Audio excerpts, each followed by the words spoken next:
इतना ही भर कर लेने से हमारा आपको लग जाएगा कि वो गुरु हैं कि नहीं। आपको खुद ब खुद लग जाएगा कि वो गुरु हैं कि नहीं। आपकी सोच में बदलाव आएगा, आपकी स्थितियों में बदलाव आएगा, आपके व्यवहार में बदलाव आएगा, कुछ न कुछ परिवर्तन, कुछ न कुछ अच्छा होने लगेगा, खुद ब खुद होने लगेगा। किसी की जरूरत नहीं है, किसी से पूछने की जरूरत नहीं है, कोई आसन और ध्यान करने की जरूरत नहीं, इतने भर से काम हो जाएगा। वैसे आसन ध्यान प्राणायाम करते हैं, आप करिए, उससे हमको क्या लेना देना। हम तो इतनी बात कह रहे हैं कि सोचिए कि शिव मेरे गुरु, लेकिन सोच के भुलाइएगा मत। ट्रेन वाली दोस्ती मत करिएगा। ट्रेन में हम लोग भी दोस्ती करते हैं। चले रांची से जगन्नाथपुरी, जिंदगी में पहली बार तो ये किए हैं। चले रांची से जगन्नाथपुरी, रास्ते में सामने वाला बॉगी में कोई, सामने वाले बर्थ में कोई बैठा हुआ है। अब आप निकाले अपना टिफिन, 4 बजे रांची से ट्रेन खुलती है, यहाँ पहुंचती है सुबह, रात में खाना खेबे कीजिएगा, लेके चले हैं। अब सामने वाला चढ़ा है राउर किला में 8 बजे रात में, आप निकाले 9 बजे रोटी अपना टिफिन कैरियर, सामने वाले से कहिएगा भाई साहब खाइएगा। सामने वाला तो लैट्रिन में पढ़ लिया है कि अनजाने आदमी का कुछ मत खाओ, कहना ना हमने खाए, हे भाई साहब थोड़ा सा खाइए ना, ना हम खा के चले भाई साहब आप खाइए।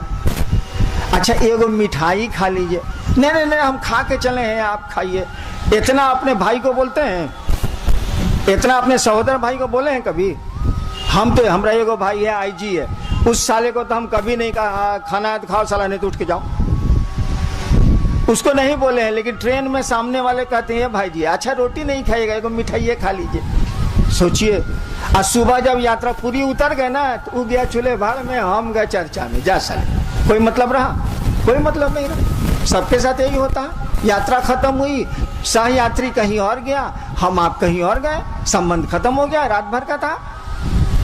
महादेव से ऐसा संबंध मत बनाइएगा, अपने गुरु से ऐसा संबंध मत बनाइएगा, उससे बनाइएगा परमानेंट, उससे बनाइएगा अस्थाई। यानी हमारा आपका मन उस शिव से जुड़ा रहे। और जब गुरु हो जाएंगे तो बाकी चीज सिखलाना उनकी जिम्मेवारी है। गुरु का काम है कि वो ज्ञान देते हैं। ज्ञान माने पूछते हैं, ज्ञान का मानी क्या होता है? हम लोग पढ़ते हैं ना किताब में, भगवान बुद्ध को सम्यक ज्ञान हुआ था बोधि वृक्ष के नीचे। इसका माने क्या हुआ कि सम्यक ज्ञान हुआ था? सम्यक माने होता है पूरा, ज्ञान माने होता है अकील, ज्ञान माने होता है समझ। यानी भगवान बुद्ध को पूरी की पूरी समझ आई थी। यही कहा जाता है कि भगवान बुद्ध को सम्यक ज्ञान हुआ था। गुरु ज्ञान देते हैं, इसका मानी गुरु समझ देते हैं। हम लोगों को समझ नहीं है, पूरी की पूरी तो नहीं है। आप यहाँ आए हैं ना, सुबह आए हैं, अब लौटिएगा। कितना सामान लेके आए? अपना पलंग लाएं, अपना खटिया लाएं, अपना तोशक लाएं, अपनी अलमारी लाएं, कुछ नहीं लेके आए। सोचे कि सुबह चलना है, शाम को लौट जाना है, कौन सी लेके जाना है भाई? नहाने के लिए खाली ले लिए कि कार्तिक पूर्णिमा है, नहाना है समुद्र में, चलो तो एक कपड़ा ले लेते हैं, इतना ही ना। अच्छा कोई हमसे पूछे कि हिनान जी दुनिया में कितना दिन के लिए आए? ठीक है मान लिया पूरी आप 2 दिन के लिए आए, ये दुनिया में कितना दिन के लिए आए ये तो हम नहीं बता सकते। कभी भी जा सकता है कोई आदमी, हम भी कभी भी जा सकते हैं। तो अब इतना सामान कहला हिनान जी इकट्ठा कर लिए हैं, मकानों बना रहे हैं, तो गाड़ियों रख रहे हैं, तो यो कर रहे हैं, तो वो कर रहे हैं, सोच रहे हैं कि पुतवा केने रहेगा, सोच रहे हैं कि नतिया केने रहेगा, इतना बोझा इकट्ठा कर लिए। देखिए वहां समझ नहीं काम कर रही है, पूरी आने में समझ काम कर रही है कि 2 दिन का सामान लेके चलो। आज दुनिया में कितना देर के लिए आए हैं, इसमें समझ हमारी आपकी नहीं काम कर रही है। गुरु इसी समझ को देते हैं, और जैसे जैसे गुरु इस समझ को देंगे, हाय हाय और हंगामा मन का कम हो जाएगा, मन का शोर घट जाएगा। जो हम लोग हाय हाय करते हैं, ही नहीं हुआ, वो नहीं हुआ, वो नहीं हुआ, मन समझने लगेगा जाने की जगह है यार, कितना हंगामा करना है, काम चलाओ। यहाँ कोई रहने आया है, हमारे पूर्वज भी नहीं रहे, कोई रहने आया है जो हम रहेंगे, चलो काम चलाओ यार। यहाँ क्या है, हमारा आपका घर तो नहीं है, हम सभी यहाँ यात्री हैं, कुछ दिनों के लिए आए। यही ज्ञान गुरु देते हैं, यही समझ गुरु देते हैं, और इस जीवन में बदलाव आता है। ऐसा नहीं है कि मरने के बाद गुरु बैतरणी पार कराते हैं, जी ना। इस जीवन में वो आपको जीवन के दुखों से, जीवन के संघर्ष से, जीवन की तकलीफों से मुक्त करते हैं, हटाते हैं गुरु। हम लोगों ने कहा उस शिव को अपना गुरु मानिए, बना के देखिए, सोचिए कि शिव मेरे गुरु हैं। आइए देखें कि क्या जिज्ञासा आई है। एक भाई की जिज्ञासा है कि विशिष्टता में किसी भी तरह की वर्जनाएं खान-पान आदि की क्यों नहीं लगाई जाती है। एक भाई ने पूछा है कि शिव विशिष्टता में किसी तरह की वर्जना, रोक, वर्जना माने रोक, प्याज नहीं खाना है, लहसुन नहीं खाना है, ये नहीं करना है, ये नहीं करना है, सिगरेट नहीं पीना है। शिव शिष्यता में किसी तरह की वर्जना क्यों नहीं लगाई जाती है, रोकते क्यों नहीं हैं आप लोग? हम चर्चा के शुरू में ही आपको कह दिया था कि इस कार्यक्रम में हम लोगों में से कोई गुरु नहीं है। हम लोग शिव को अपना गुरु मानते हैं, शिव हमारे गुरु हैं। एक बात बताइए, गुरु शिष्य की परंपरा में, शिक्षक छात्र की परंपरा में कानून किसका चलेगा, लड़का का कि मास्टर का? स्कूल में कानून किसका चलेगा, लड़का का कि मास्टर साहब का? नियम किसका चलेगा, लड़का बनावेगा से कि मास्टर साहब बनावेंगे से? अगर लड़का के बनाने से कानून चलेगा तो सब स्कूल के बाहर में देखिएगा 10 से 4 खाली कबड्डी हो रहा है और मास्टर साहब कबड्डी खेल रहे हैं। क्या कि लड़के कबड्डी खेलना चाहते हैं, पढ़ना नहीं चाहते। लड़कों का स्वभाव है, नटखट होते हैं, वो क्या पढ़ेगा वो? यानी गुरु शिष्य की परंपरा में गुरु का नियम कानून चलेगा। शिक्षक और विद्यार्थी के मामले में शिक्षक का नियम कानून चलेगा, विद्यार्थी का नहीं चलेगा, नहीं तो विद्यार्थी पढ़ेगा ही नहीं। ठीक उसी तरह से गुरु शिष्य की परंपरा में गुरु के नियम चलते हैं। गुरु जो कहेंगे सो होगा, चेला कहेगा तब तो गुरु जी को लेमन जूस खिला देगा, गुरु जी कहेंगे वही होगा। और आप हमसे पहले से जानते हैं कि शिव जगत के गुरु हैं। हम लोगों के पहले से इस देश को मालूम है कि शिव जगत गुरु हैं, गुरुओं के गुरु हैं, गुराधिपति हैं, ये सब पहले से मालूम है। हम लोग कोई नई बात नहीं कह रहे। तो जगत का गुरु है ना वो। जगत में किसी एक आदमी के अंगूठे का निशान तो दूसरे से मिला ही नहीं। इस दुनिया में आपके अंगूठे का निशान संसार में किसी से नहीं मिल सकता। मेरे कहने का अर्थ हुआ, हर एक आदमी की सोच, प्रवृत्ति, प्रकृति अलग अलग है, होनी है। अब समुद्र के टापू में रहने वाले लोग अगर खोजें कि पालक साग हमको खूब मिले, बेचारे को कहां से मिलेगा? अब समुद्र के जहाज या हवाई जहाज से सब्जियां जाएंगी तभी ना, कहां से मिलेगा? उसके बच्चे क्या खाएंगे, उसका परिवार कैसे पलेगा? उसको समुद्र पे तो भरोसा करना ही होगा, समुद्र की मछलियों और जानवरों पर उसको पेट पालना ही होगा, अपना रोजगार उस पर खड़ा करना ही होगा। क्या करेगा वो? आपने नहीं देखा होगा, जब बाढ़ आती है, देखा ही होगा, यहाँ भी तो तूफान आता ही है। जब तूफान आता है या बाढ़ आती है बिहार झारखंड के राज्यों में, मैं तो वहाँ प्रशासन में रहा हूँ, लोग रेलवे लाइन पर चले जाते हैं, कुछ खाने को नहीं, सरकार की राहत में तो देर लगती है, लोग रेलवे लाइन पर चले जाते हैं और उसी पानी से मछलियों को मारते हैं, आग में भूंजते हैं, अपने भी खाते हैं, बच्चे और पत्नी को भी खिला के 2-3 दिन तक तो उनको ऐसा करना ही पड़ेगा। कुछ तो मिलेगा नहीं, चारों बगल पानी है। बताइए अब महादेव किसको रोकेगा? कोई पानी पे जिंदा है, कोई घास पे जिंदा है, कोई कैसे है, कोई कैसे है, सबकी सोच अलग अलग है। इसीलिए कोई नियम वो लगा ही नहीं सकता, कोई वर्जना वो डाल ही नहीं सकता, सबको छूट देनी ही उसको पड़ेगी कि सब लोग आओ, कोई दिक्कत नहीं है। कहा कि एक को रोकेगा, जहां एक को रोकेगा, जहां एक नियम बनाया सब रुक जाएगा, बहुत सारे लोग रुक जाएंगे।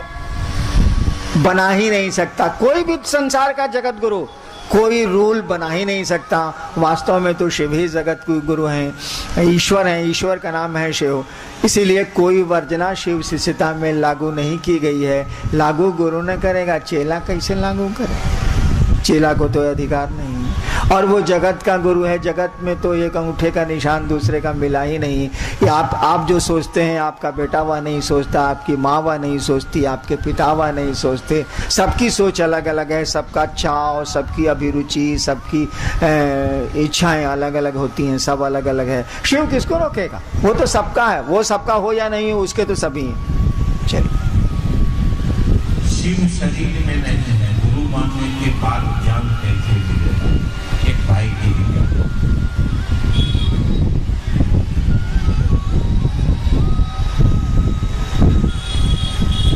एक भाई ने पूछा है कि शिव शरीर में नहीं है तो ज्ञान कैसे मिलेगा?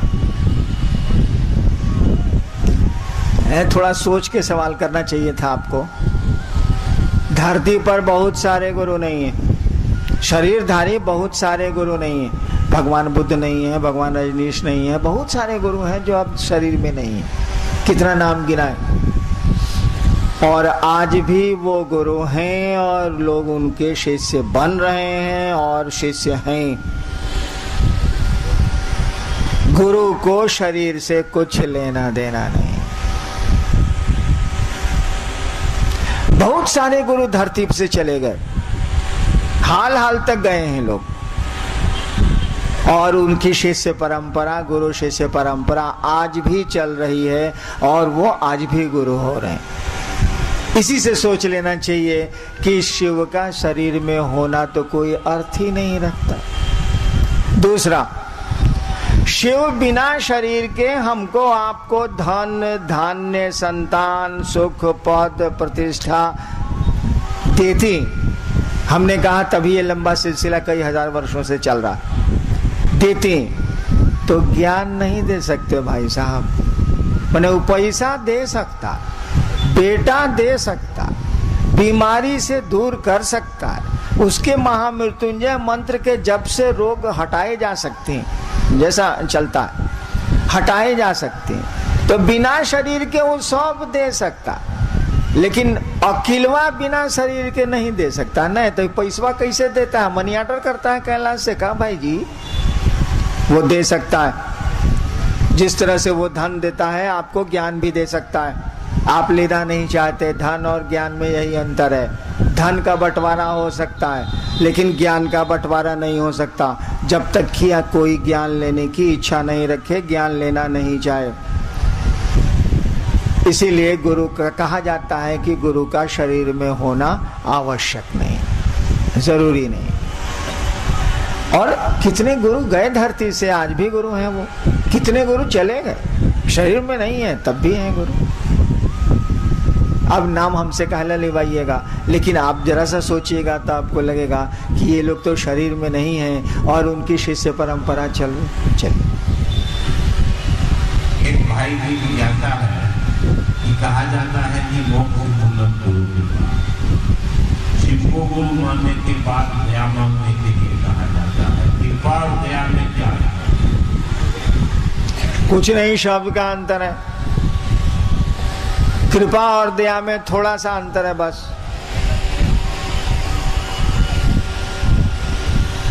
कृपा का मानी है कि आपको अधिकार है, करो और पाओ। कृपा करो और पाओ, सामान्य अर्थ यही लगेगा इसका। कृपा का अर्थ है आपको अधिकार है,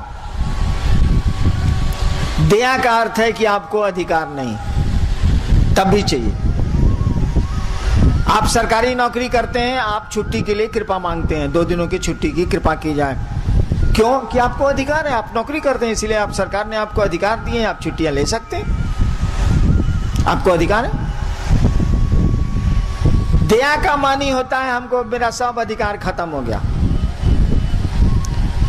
कानून आप जानते हैं, सर्वोच्च न्यायालय भारत के ऑनरेबल सुप्रीम कोर्ट ने किसी की फांसी की सजा को कंफर्म कर दिया। ऑनरेबल सुप्रीम कोर्ट ने कहा कि आपको जो फांसी की सजा मिली है वो सही है, मान लीजिए। अब तो कानून में उसके ऊपर कोई अदालत नहीं है, इस देश में तो नहीं है। तब भी भारत का संविधान उस आदमी को एक अधिकार देता है, क्या? महामहिम राष्ट्रपति के यहाँ वो मर्सी अपील कर सकता है, यानी दया की याचना कर सकता है। वहां ये नहीं कह सकता कि हमने गलती नहीं की, गलती तो आपकी साबित हो चुकी है, अब कौन सी कहिएगा। वहां दया मांगी जाती है और दया मिलती है, कानून में तो प्रावधान है। दया का अर्थ हुआ कि हमको पात्रता नहीं है, तब भी हमको चाहिए। अब हम लोगों ने शिव को गुरु माना, जो गुरुओं का गुरु है, ईश्वर है, परमात्मा का नाम है शिव, महेश्वर कहा जाता है उनको गुरु माना है। वहां अधिकार जताने जाएंगे कि हम आपके चेला हैं, फालतू बात है। कहां शिव, कहां हम लोग जीव। वहां अधिकार से तो काम नहीं चलेगा। हमने कहा कि वहां हम लोग दया मांगेंगे। महादेव कहिए नहीं सकते हैं कि तू मेरा चेला बनेगा तब ना हम दया करेंगे। हम लोग कह रहे हैं कि हम लोग चेला हैं, आप दया करिए। है या नहीं, इससे आपको क्या बस, हम तो दया मांग रहे हैं ना। कोई हमको अधिकार नहीं है, तब हमको चाहिए। इसीलिए कृपा को हटा के दया शब्द दिया गया है कि हम लोग कुछ नहीं है, एकदम खत्म है, तब वो हमको चाहिए। हे महादेव आप मेरे गुरु हैं, एकदम झूठ। हमारा मनवा बुझेगा कि महादेव गुरु है तब ना, इतना आसान है मन को बुझना। मुंह से न कह रहे हैं कि शिव आप मेरे गुरु हैं, तब भी हमको चाहिए आप हम पर दया करिए। इसीलिए दया शब्द का प्रयोग किया गया है, कृपा शब्द का प्रयोग नहीं किया गया है। कृपा जैसे होगी तब वो कहेंगे तू पहले चेला बनेगा तब ना हम कृपा करेंगे। ये लफड़ा में कौन पड़े, चलिए दया करिए। एक भाई की जिज्ञासा है कि जो व्यक्ति शरीरधारी गुरु को अपना गुरु बनाए, क्या वे लोग इनको गुरु बना सकते हैं? एक भाई ने पूछा है कि जो व्यक्ति शरीरधारी गुरु को गुरु बनाए हैं, क्या वो शिव को अपना गुरु बना सकते? क्यों नहीं बना सकते भाई? वो गुरुओं का गुरु है, वो जगत गुरु है, ईश्वर है, उनका नाम है शिव। मैंने प्राइमरी में पढ़िएगा, कॉलेज में घुस में नहीं कीजिएगा भाई जी, मिडिल में नहीं जाइएगा। 5वां से 7वां 8वां 9वां 10वां 11वां उसके बाद कॉलेज, ऊपर नहीं चढ़िएगा। शिव को बड़ी आसानी से गुरु माना जा सकता है, कभी भी गुरु माना जा सकता है। हमारे तो 14 गुरु थे, तब मैंने शिव को गुरु माना 1974 में। चलिए। एक भाई की जिज्ञासा है कि अगर शिव को गुरु नहीं मानते हैं तो क्या जिंदगी नहीं बीतेगी? खूब बीतेगी, काहे नहीं बीतेगी। शिव, एक भाई ने कहा है कि शिव को गुरु नहीं मानेंगे तो जिंदगी नहीं बीतेगी, खूब मजे में बीतेगी। बीतिए रही है, गुजर नहीं रही है जिंदगी, खूब मजे में गुजरेगी। शिव को गुरु मान लीजिएगा, थोड़ा ज्यादा औकिल से ज्यादा मस्ती से गुजरेगी और कोई बहुत अंतर तो आवेगा नहीं। ऐसे रो रो के गुजरेगा, करने का चांस ज्यादा रहेगा। शिव गुरु होंगे तो दुख तकलीफ तो आएगी, लेकिन करने का चांस कम हो जाएगा। इतना ही भर का अंतर आएगा। शिव गुरु नहीं होंगे तो जिंदा नहीं रहेंगे, हम लोग जिंदा हिले हैं साला। यहाँ तो आदमी आता है जाता है साला, तो नियम चलाइए। लेकिन आप शिव को गुरु मानिएगा तो जीवन सुंदर हो जाएगा, जिंदगी में फूल खिलने लगेंगे, अच्छा लगेगा। और कोई मेहनत नहीं हो जिस काम में, उस काम को करना चाहिए जिससे लाभ हो, जिससे समझ आए, ज्ञान आए। और बिना ज्ञान के तो संसार में भी कोई काम नहीं हो सकता। संसार के बाहर तो और मुश्किल है, संसार में भी कोई काम नहीं हो सकता। इसीलिए गुरु के पास तो आपको जाना ही चाहिए। लड़का पढ़ेगा नहीं तो करेगा क्या भाई? हमको आपको शिव को गुरु बनाना चाहिए। एक भाई की जिज्ञासा है कि भाई बहन कहते हैं कि नमक की भाई से पाप करता है, ये कैसे पता चलेगा कि मेरा पाप कर रहा है? देखिए, पाप पुण्य कुछ होता नहीं, न पाप कटता है न पुण्य आता है। शिव को गुरु मानिए, वो गुरु आपको समझ दे देगा। आप समझ जाइएगा कि न पाप कटता है न पुण्य जमा होता है, ऐसे ही सब चलता है। पाप पुण्य के फेरा में मत पड़िए, हम तो बिल्कुल नहीं पढ़ते हैं। आपको भी राय देंगे कि सब फेरा में मत पड़िए। जो ठीक लगता है, जो समाज के लिए ठीक हो, जो गुरु कहते हैं उसको करिए, बाकी छोड़िए क्या होता है क्या नहीं होता है, कितना माथा खराब करिए। चलिए, जिज्ञासा खत्म, छोड़ दीजिए। इस पावन स्थल जगन्नाथपुरी में शिव गुरु महोत्सव का आयोजन, आप बैठे रहेंगे, अभी 5 मिनट और कार्यक्रम चलेगा, आप बैठे रहेंगे। आयोजन मैंने पहले भी कहा कि हमारा सौभाग्य कि इस आयोजन में हमको आने का, शामिल होने का सौभाग्य मिला।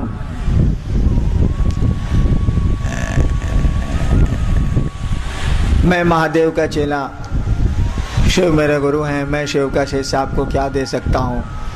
ऐसे भी महादेव दिखने में भी फक्कड़ दिखता है, लेकिन अपने गुरु महादेव से, अपने गुरु शिव से ये प्रार्थना करता हूँ कि आपका जीवन शिवमय हो, सुखमय हो, आपके दुख दर्द थोड़े कम हो, और यही अनधिकार, बिना अधिकार के ये आशीर्वाद देना चाहता हूँ कि आप सचमुच में शिव के शिष्य बने। शिव जैसा हमारा आपका आचरण हो, जिसके गले में सांप भी रहता है और चूहा भी जिसकी मूर्ति में रहता है, और बड़े इत्मीनान से दोनों रहते हैं, जबकि सांप चूहे को खाता है। शिव आपके गुरु हो, शिव जैसा आपका जीवन हो, शिवमय हो, यही प्रार्थना अपने गुरु से करता हूँ और अनधिकार यही आशीर्वाद देना चाहता हूँ। आप सबों को मेरा प्रणाम, आप मेरा प्रणाम स्वीकार करिए।